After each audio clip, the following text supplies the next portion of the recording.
Good evening, everyone. Ready for bed? Welcome to the second tale here at Homemade Audiobooks. If you'd like to support my homemade efforts, you can join the RSPCC on Patreon. A huge thank you to my first ever patron, Chris L.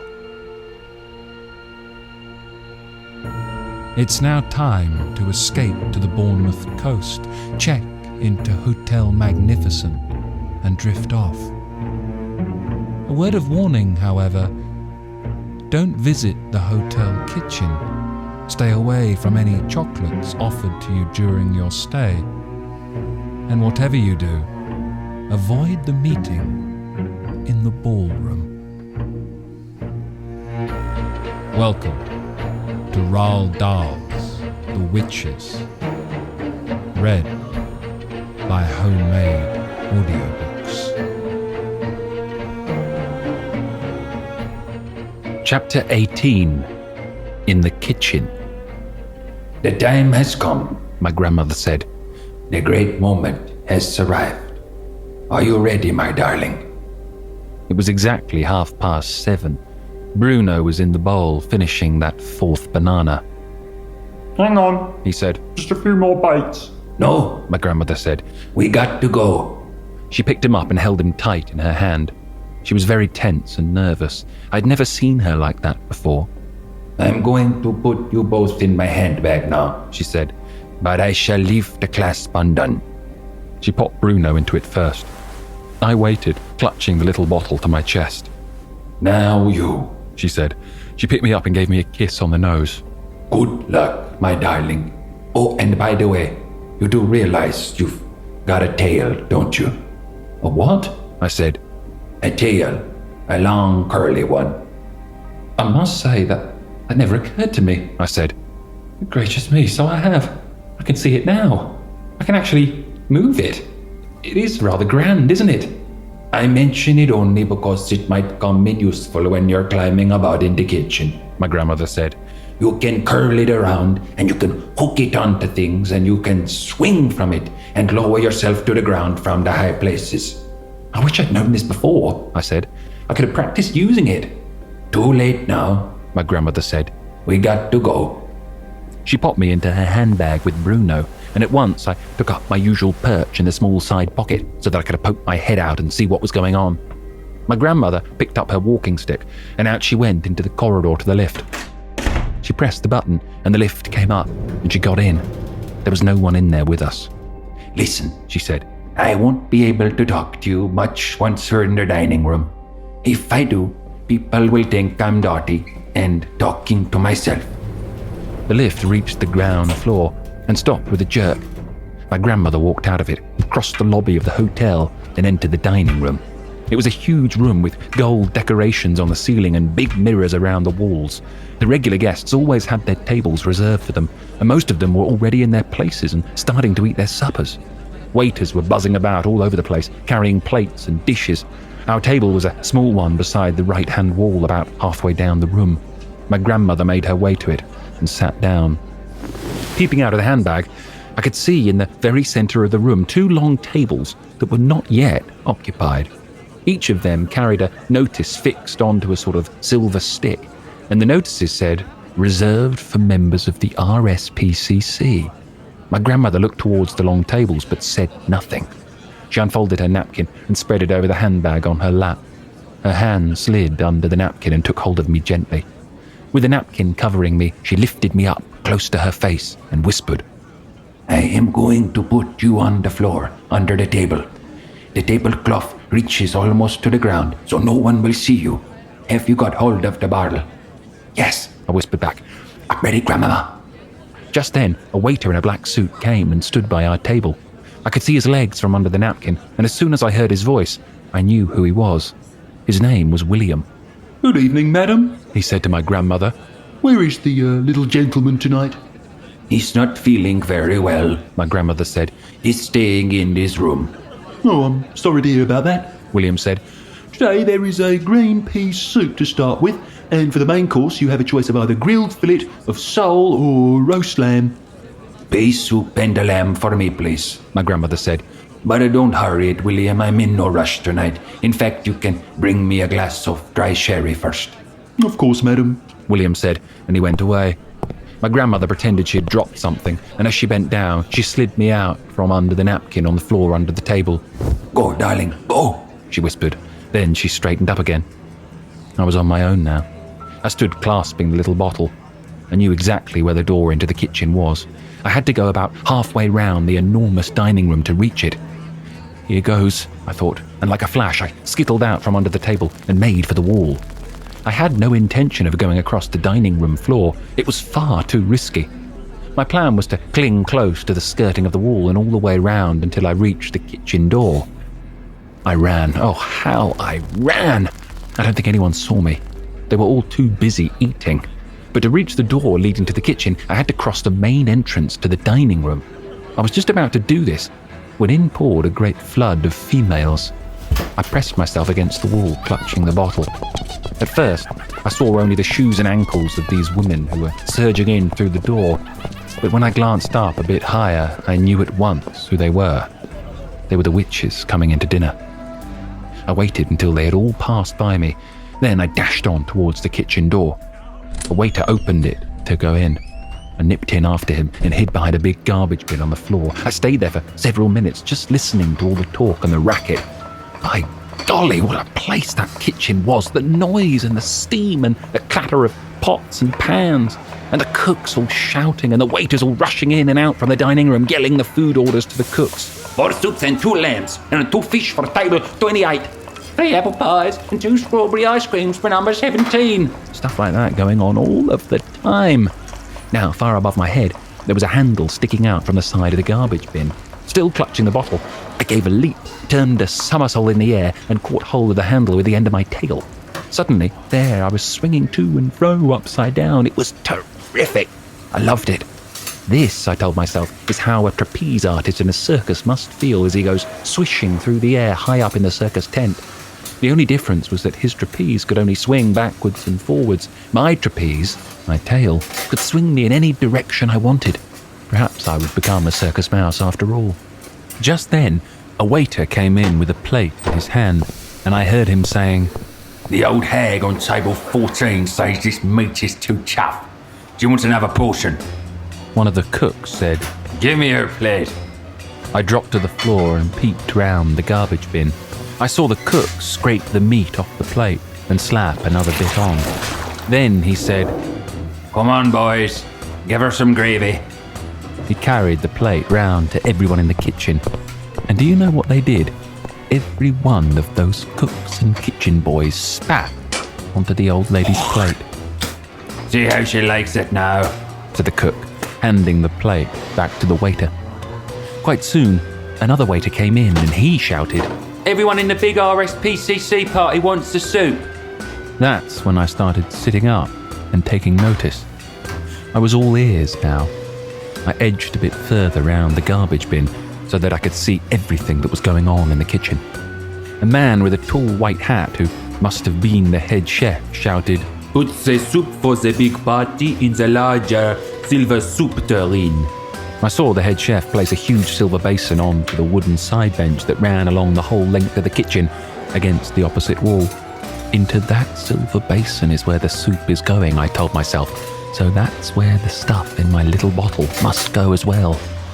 I noticed that high up near the ceiling, above the side bench, there was a long shelf crammed with saucepans and frying pans. If I can somehow clamber up onto that shelf, I thought, then I've got it made. I shall be directly above the silver basin. But first, I must somehow get across to the other side of the kitchen and then up onto the middle shelf. A great idea came to me. Once again, I jumped up and hooked my tail around the handle of the garbage bin. Then, hanging upside down, I began to swing. Higher and higher I swung. I was remembering the trapeze artist in the circus I had seen last Easter and the way he had got the trapeze swinging higher and higher and higher and had then let go and gone flying through the air. So just at the right moment, at the top of my swing, I let go with my tail and went soaring clear across the kitchen and made a perfect landing on the middle shelf. By golly, I thought, what marvellous things a mouse can do, and I'm only a beginner. No one had seen me. They were all far too busy with their pots and pans. From the middle shelf, I somehow managed to shimmy up a little water pipe in the corner, and in no time at all, I was up on the very top shelf, just under the ceiling, among all the saucepans and the frying pans.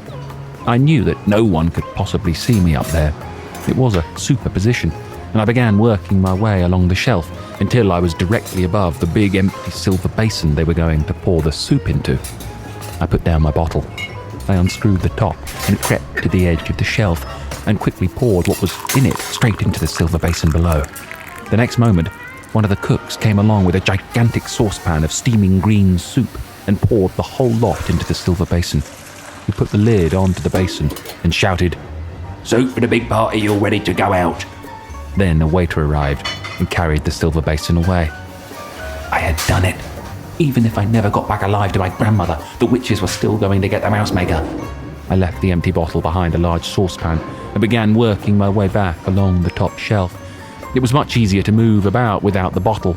I began using my tail more and more. I swung from the handle of one saucepan to the handle of another, all the way along that top shelf, while far below me cooks and waiters were all bustling about, and kettles were steaming, and pans were sputtering, and pots were boiling, and I thought to myself, oh boy, this is the life.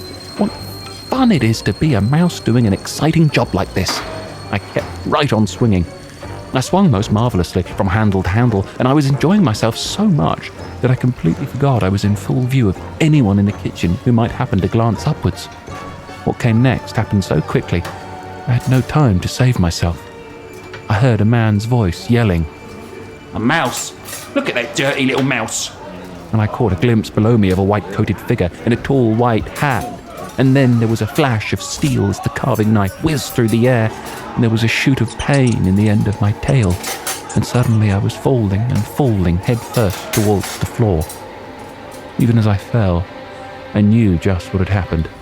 I knew that the tip of my tail had been cut off, and that I was about to crash onto the floor, and everyone in the kitchen would be after me. A mouse! They were shouting. A mouse! A mouse! Catch it quick! I hit the floor and jumped up and ran for my life. All around me, there were big black boots going stamp, stamp, stamp, and I dodged around them and ran and ran and ran, twisting and turning and dodging and swerving across the kitchen floor. Get it! They were shouting. Kill it! Stamp on it! The whole floor seemed to be full of black boots stamping away at me, and I dodged and swerved and twisted and turned, and then in sheer desperation, hardly knowing what I was doing, wanting only a place to hide, I ran up the trouser leg of one of the cooks and clung to his sock. Hey, the cook shouted. Jeepers creepers, he's gone up my trouser. Hold on, boys. I'll get him this time. The man's hands began slapping at the trouser leg, and now I really was going to get smashed if I didn't move quickly. There was only one way to go, and that was up.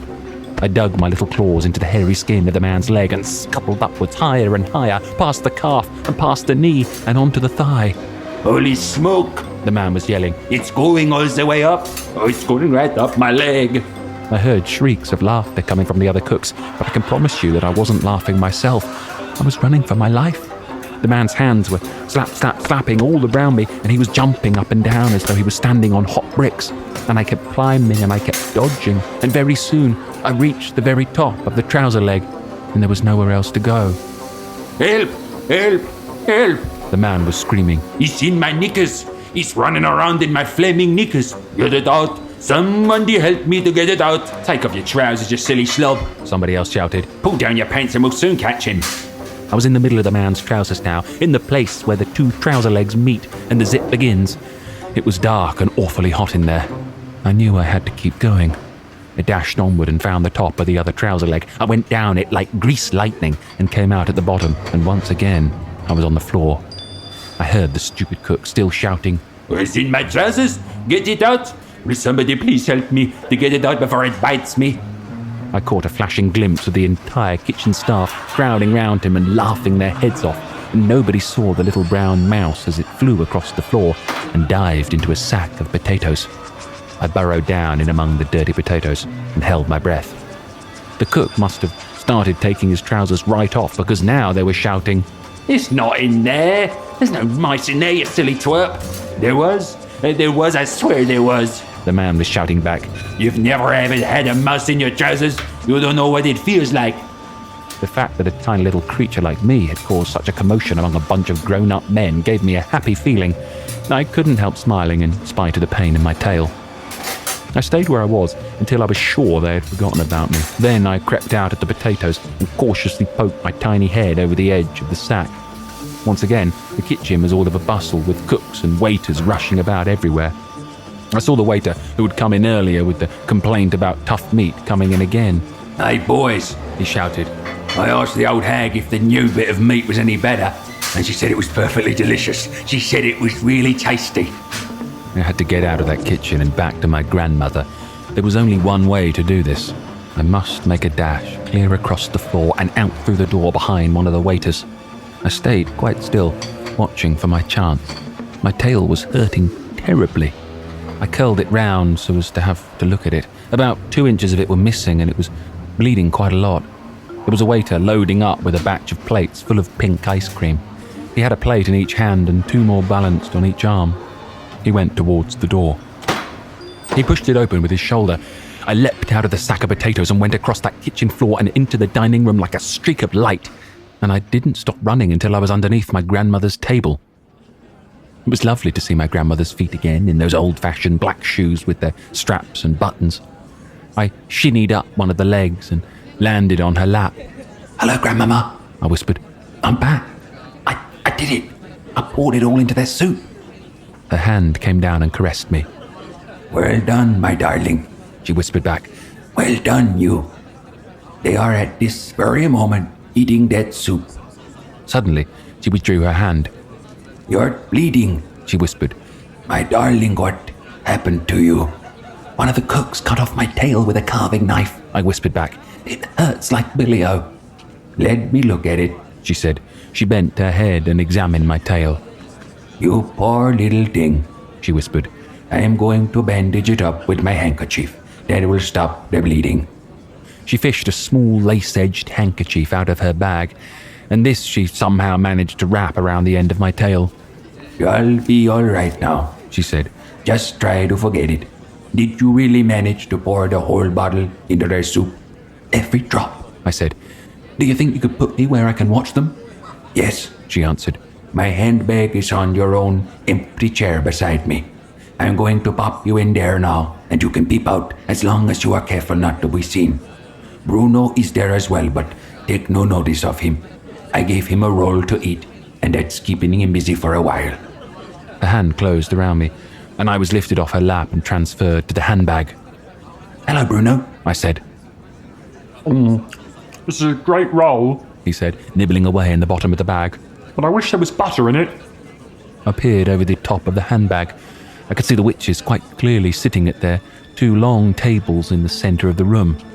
They had finished their soup now, and the waiters were clearing away the plates. My grandmother had lit up one of her disgusting black cigars and was puffing smoke over everything. All around us, the summer holiday guests in this rather grand hotel were babbling away and tucking into their suppers. About half of them were old people with walking sticks, but there were also plenty of families with a husband, a wife, and several children. They were all well-to-do people. You had to be if you wanted to stay in the Hotel Magnificent. That's her, Grandmama, I whispered. That's the Grand High Witch. I know, My grandmother whispered back. she's the tiny one in the black, sitting at the head of the nearest table. She could kill you, I whispered. She could kill anyone in this room with her white-hot sparks. Look out, My grandmother whispered. the waiter's coming. I popped down out of sight, and I heard William saying, Your roast lamb, madam. And which vegetable would you like, peas or carrots? Carrots, please, my grandmother said. but no potatoes. I heard the carrots being dished out. There was a pause. Then my grandmother's voice was whispering. It's all right. He's gone. I popped my head up again. Surely no one will notice my little head sticking out like this, I whispered. No, She answered. I don't suppose they will. My problem is I've got to talk to you without moving my lips. You're doing beautifully, I said. I've counted the witches, She said. There aren't nearly as many as you thought. You were just guessing, weren't you, when you said 200? It just seemed like 200, I said. I was wrong too, my grandmother said. I thought there were a lot more witches than this in England. How many are there? I asked. 84, she said. There were 85, I said, but one of them got fried. At that moment, I caught sight of Mr. Jenkins, Bruno's father, heading straight for our table. Look out, Grandmama, I whispered. Here comes Bruno's father.